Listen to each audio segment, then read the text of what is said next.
The most popular podcasts that I seem to have are the ones that talk about photography as it applies to wildlife photography. So what I thought I'd do in this podcast is talk about four aspects that I think are quite common, and I think they're where people tend to make the most common mistakes when they are photographing wildlife. So I've definitely spoken about these aspects before, but sometimes it's good to hear about them again. And I'm also going to talk about them in the context of a trip I've recently made to Namibia, where I was photographing animals in the Etosha National Park. Now, if you don't know it, Etosha is essentially a salt plain, if you like.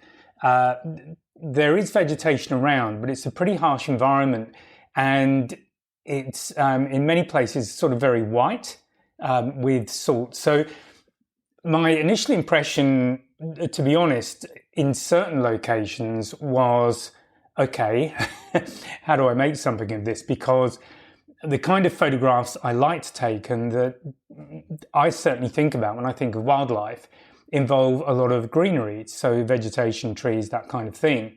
And the animals are in there somewhere, or it might be savanna, grassy plains, lots of places for animals to hide, and that can create its own interest as well as its own challenges when it comes to wildlife photography. But shooting in Etosha is different because there isn't that contrast. I think that's the biggest thing. There isn't a great deal of contrast between the animal and the environment they're in, despite what I've already said. It's actually quite easy in many ways for the animals to blend in that environment. And to me, there's not so much for the eye to get a hold of. If you think about it, where there's a lot of forest, that's a very interesting environment to me. It's a place where your subject can be hidden partially or completely, pretty much, and you might have just an eye or a part of the animal showing. And you can play with that. And this is the whole point of the first aspect that I'm going to talk about, which is composition. And bad composition is something I've spoken about a lot because I think it's definitely one of the most common mistakes that people make.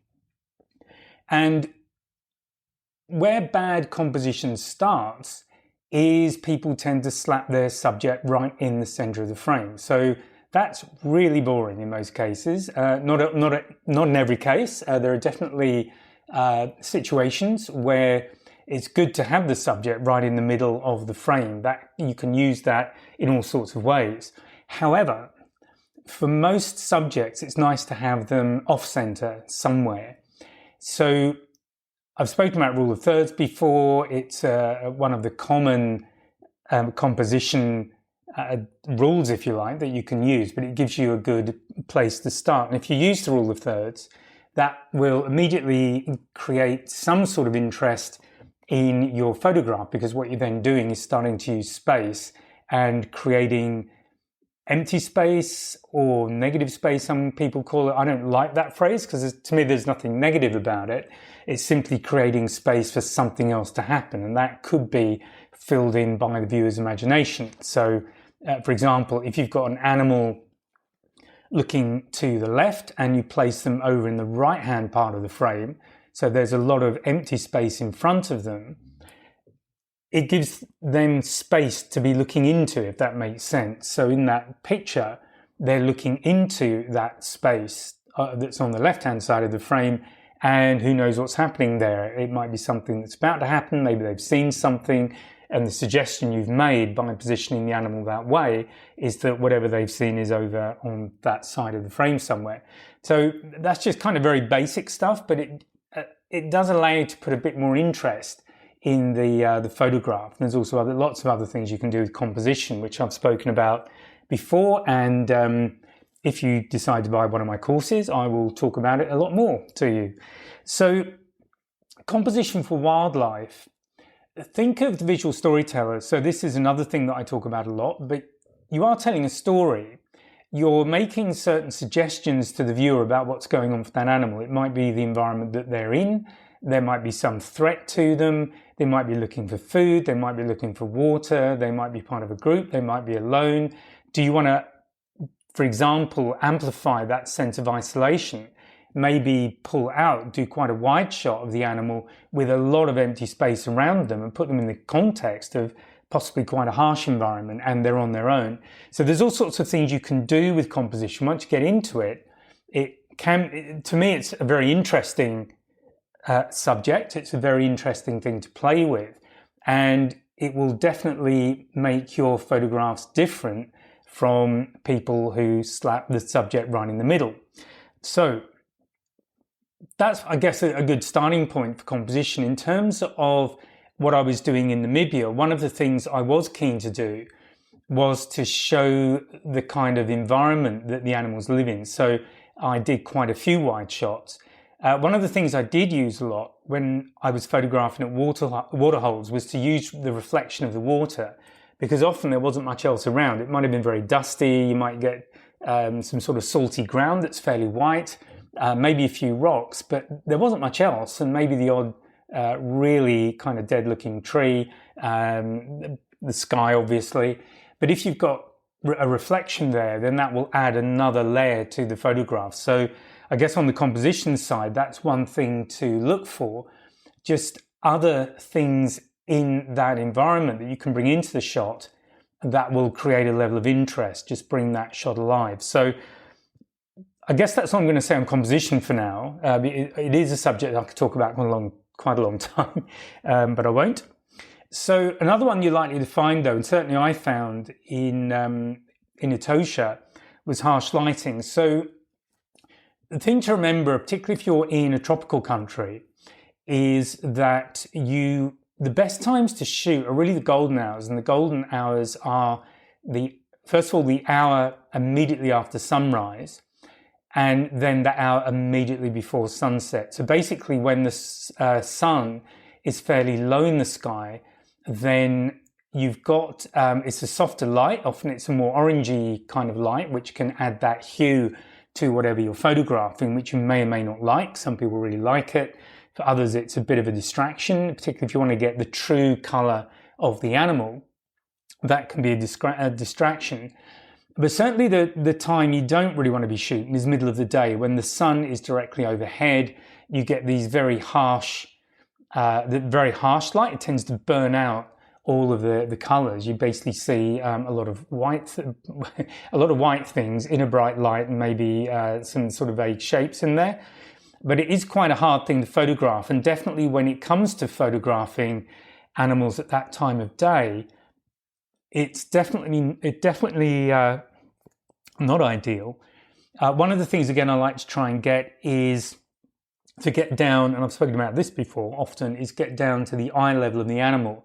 The problem with that harsh lighting is often the eye is in shadow, so you can't make that contact. And as I've said many times again, the most powerful aspect of portraits, at least in my opinion, I could be wrong and you're welcome to argue with me, but the most important aspect of portraits to me is making that eye-to-eye connection with the subject. And obviously there's the old saying that the eyes are the windows to the soul.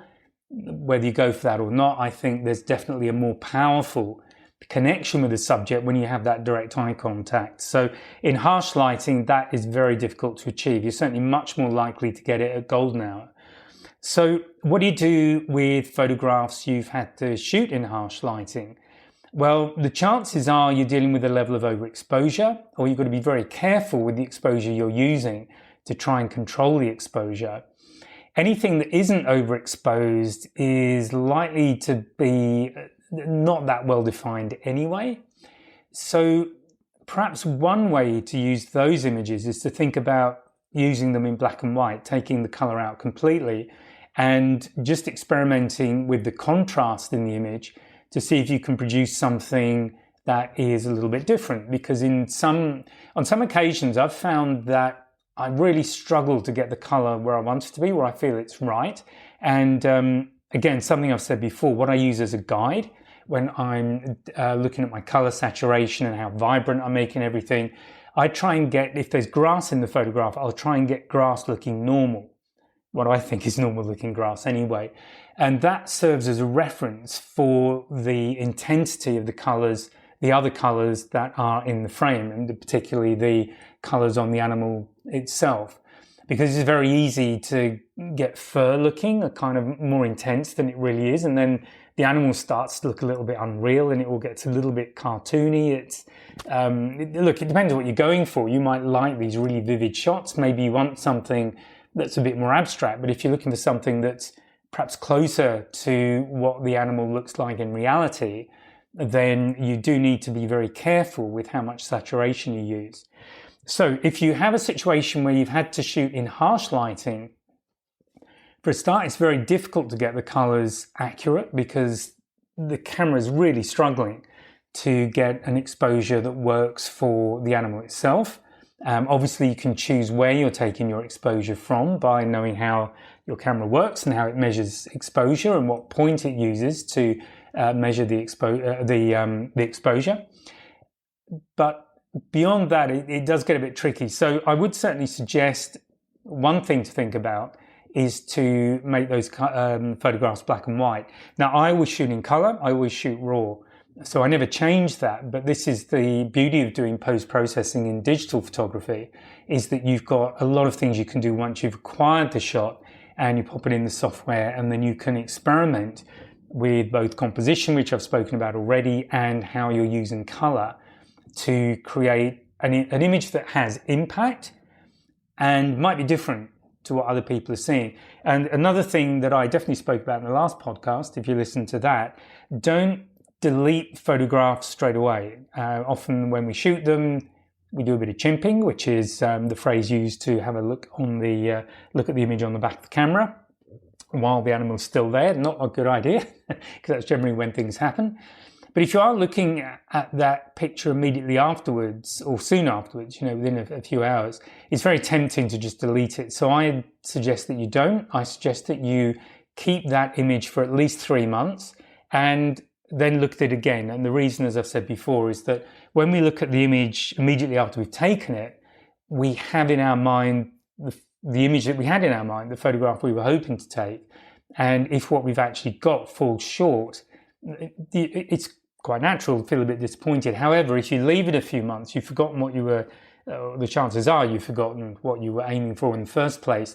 And then you're looking at that image in its own right. Or you may have seen something else that's inspired you, given you another idea about what you can do with that image in post-processing. So harsh lighting, that middle of the day lighting, it's not ideal, but it's certainly not a deal breaker. I would go out and shoot anyway. I do that anyway. And often I can come up with ways of using those images that give me something slightly different. It doesn't float everybody's boat, but photography won't. It's about creativity, it's subjective, but the important thing is to, I think, experiment, as I spoke about in the last podcast, and try different things. Okay, so I've spoken about composition, I've spoken about harsh lighting. Another one I want to talk about is background. So a lot of people forget about the background. They get so fixated on the animal that they forget what's going on behind. And this isn't just in wildlife photography. I mean, any kind of photography, people tend to get blinkered and just look at the subject and forget to look at what else is in the frame, which is really one of the things that the visual storyteller idea is designed to eliminate, by getting you to look at the whole frame and evaluate everything that's in there and how does the background support your subject. So that's really relevant in this particular situation, because something I noticed in Ethiopia particularly is that for a lot of the animals, they actually blended in really well, which was great for them in terms of, I guess, not getting eaten by something, but not so handy for me as a photographer. So it does mean that you need to look at how you're using the background. Depth of field, which is the other thing that I want to talk about, but I might as well bring that in at the same time. Depth of field is a very powerful tool for controlling what is in focus in the image and what isn't. And if you are in a situation where you've got an animal that blends in very closely to its background, then it's definitely worth experimenting with your aperture. Try a narrow depth of field, and it may be a case of just shooting a sequence with different apertures and just one shot, change aperture, shoot, one shot, change aperture, shoot again, and do that. Hopefully, out of that, you'll get something where the depth of field really pulls the animal out of the background. If the background's going out of focus and your subject is sharp, then that's a great way of bringing it out of the background. So if you're using a large depth of field, you may well find that the animal doesn't particularly stand out. So one of the most important things, I think, when you're photographing anything is to have a clear subject. People shouldn't have to ask the question, well, okay, this is fine, but what am I supposed to be looking at? That should be absolutely there. That's pretty fundamental. Again, going back to visual storytelling, you can't really have a story without a subject. So what's the subject? And how do you pull that subject out of the background? So I would definitely suggest that depth of field is one way of doing that. Other ways are to just look at how the scene is lit. If it's an animal that's moving and you've got areas of light and dark, can you capture it when the animal's face, or at least its eyes, are lit by natural light and everything else is in shadow? That's a way of pulling the animal out, or at least the eye. Again, we tend to look at the eyes. So that's another way of pulling the animal out of the background. It's certainly a challenge, and I guess the overall thing, what I was tending to do in Etosha was I like to do what in some circles is known as an establishing shot, but it essentially sets the situation that you're in. It sets the background, it sets the environment that the animal's in, but by its nature, most of what is in the frame will be in focus, so it might be less obvious where the subject is if you're in a situation where they're well camouflaged. The thing then is to try and pull them out. So you might zoom in more. So again, look at how you can optically crop by zooming in. So using your optical zoom by physically changing the focal length. Use that to see if by using composition you can get the subject to stand out. Maybe have the subject much bigger in the frame. That would be one way of making it much easier to see what the subject is, and then maybe experiment with depth of field in that situation. But these are definitely problems that come up when you are working with wildlife. And obviously, as I've said, they happen for good reason. Animals have evolved to not be that visible. It's the whole point of camouflage. So as a photographer, we really have to be looking at all of the tools we have available to get good shots. So it's not only what we can do with our camera gear. If we've got a nice long zoom lens, that's great. We might be able to get in really tight and get some lovely shots. Or we can use things like I do with my EOS 5DS. I know I'm shooting a very big image, so that means that I can go to, I tend to use full optical zoom where I can. So 400mm is generally what I use, but beyond that I can crop in even closer, get even closer by just cropping that large image, and it means I can still retain the detail and the sharpness of the subject, but I can actually get in probably in effect double my focal length when I'm shooting an animal that's some distance away. And I had this situation with a leopard drinking at a waterhole, and that was a really rare encounter anyway, so I definitely wanted to make the most of that, and I shot everything at 400mm, but I knew that once I'd got the shot I could then crop in and get in much closer. So the final images that I've been using and that I've shared on some social media and with my Patreon group for sure is these kind of double zoomed in. So there's full optical zoom plus an effective digital zoom by cropping the full image and cropping down to get the detail of the animal. So two things you can use straight away to get close to the animal or create a more interesting photograph. So optical and digital zoom. As I've said, use depth of field, think about your composition. Maybe even just change your direction. Are you tending to shoot in landscape mode, so sort of horizontally? What if you spin the camera around and shoot in portrait mode? Look about how you're using the space around your subject. So I was talking about space right at the beginning of this podcast. It's a very important thing to understand, frankly. Once you start getting used to using space in your composition, you can then create some very atmospheric images, because you start to learn how much space, for example, to put in a shot. And again, if you don't know what I'm talking about, just try it out. So go practice somewhere, find a subject. It doesn't have to be an animal if you're just practicing. But find a subject where you can make it very large in the frame and then kind of pull out and make it smaller in the frame. And then then put the space in different places around that subject, maybe to the left, to the right, to the top, to the bottom. And even then recrop those images, maybe put your subject right in the corner and look at the difference that makes to how that image feels.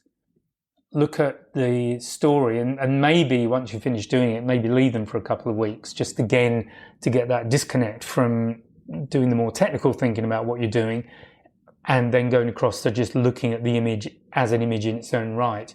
So this is all good practice. It's grist for the mill, really, because as you start to experiment with those things, and if you're not doing that already, I definitely recommend that you do, it starts to give you ideas about how to shoot when it comes to the crunch, when you are photographing wildlife, maybe on your vacation or trip for a lifetime, whatever it is.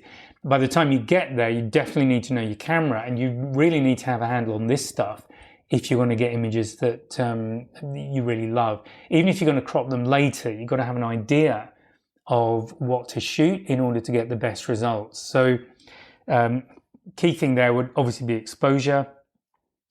That's the thing that if I'm going to get anything right, I mean, I like to get a sharp image, obviously, but exposure is pretty critical as well, because you can recover an underexposed or an overexposed photograph, but it depends on what you've got, what software you're using, but generally I wouldn't say more than a couple of stops either way. It starts to get really problematic, I think, once you go beyond that. So not only that you can pull the image out, I mean, I'm not saying you can't do that, but what you tend to get are a lot more artifacts coming out that require an awful lot of work to clean up, if you can clean them up. So that's just another thing to consider when you are doing your photography. So I guess just to recap, so the things I've spoken about here are, again, it's to do with things to think about, things you can practice before you go off and do your wildlife photography. So think about your composition. One of the things I use that I've spoken about before is back button focus. And what that means is that when I set my focus, I don't do it on the shutter button. So the way your camera is likely to work by default is when you push the shutter button halfway down, the autofocus, if you've got that on, will set the focus based on the focal point or points you've got set up. So you need to understand what they are on your camera, and you need to understand what you've got. So I use a single autofocus point, and I generally stick it in the center of the frame because I'm not going to be shooting my photo against that particular composition. But that is where I set my point, and then I don't use the shutter button to set my autofocus. I actually use one of the buttons on the back of the camera, and I do that by reprogramming that button. So again, depending on the camera you have, not all cameras will allow you to do this, but if you just have a look, see if you've got a back button focus or a way of reprogramming which button sets your AF point.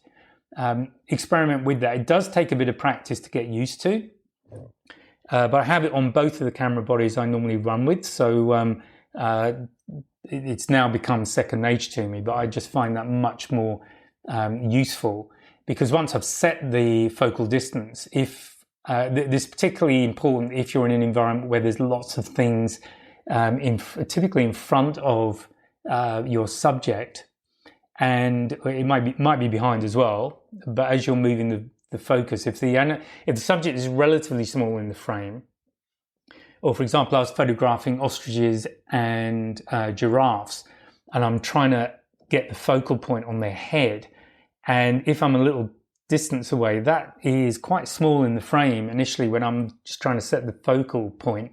So it's really easy to actually miss the head and shoot either something in the background or something else that's in the way.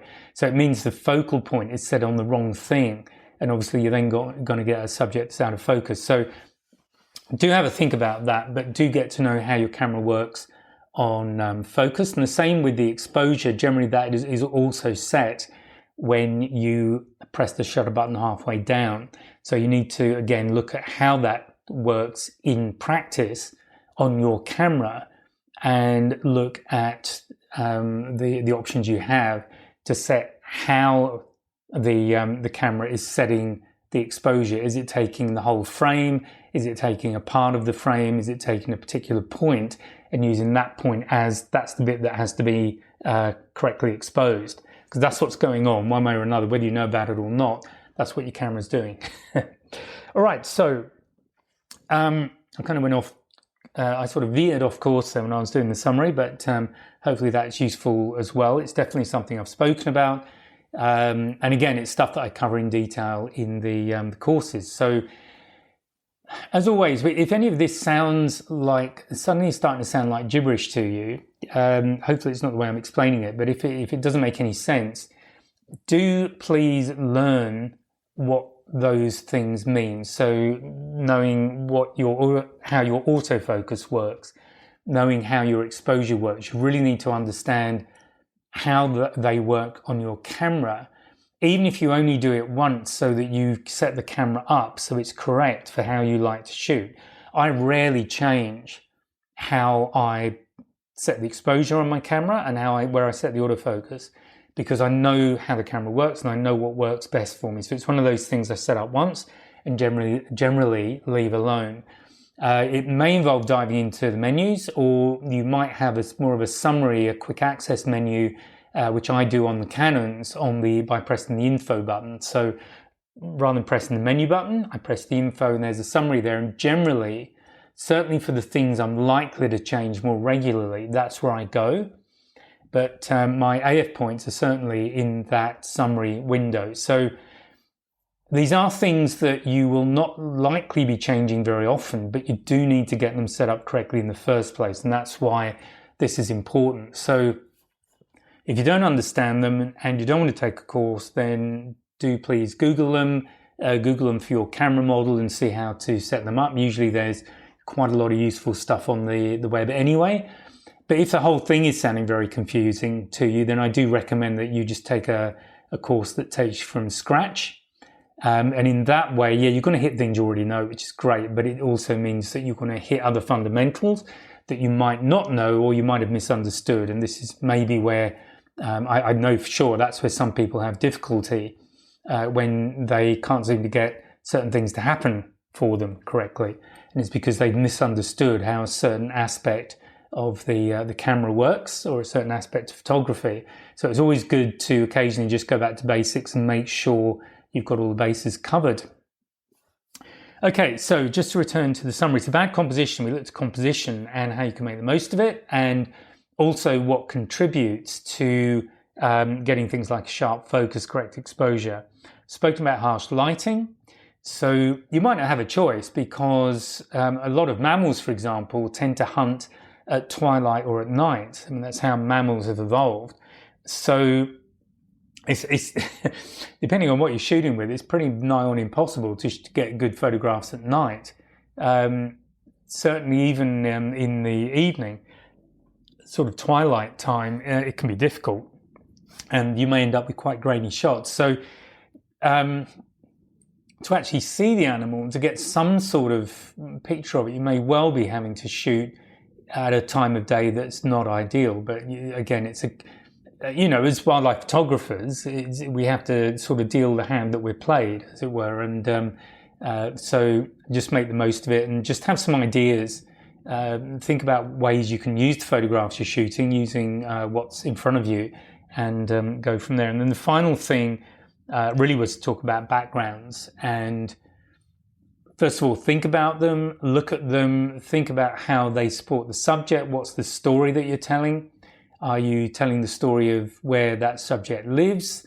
Is there some action going on? It could be that there's a chase going on, a predator chasing down a prey animal. Maybe there are other prey animals in the background. Sometimes it's good to get them there because they'll generally be watching from a distance, what they feel is a safe distance at that point, but it can all add to the story that you're creating. So again, being able to pull the subject out of the background as much as you can is important, because otherwise you end up with something like a Me Too type picture, which is just a whole bunch of stuff.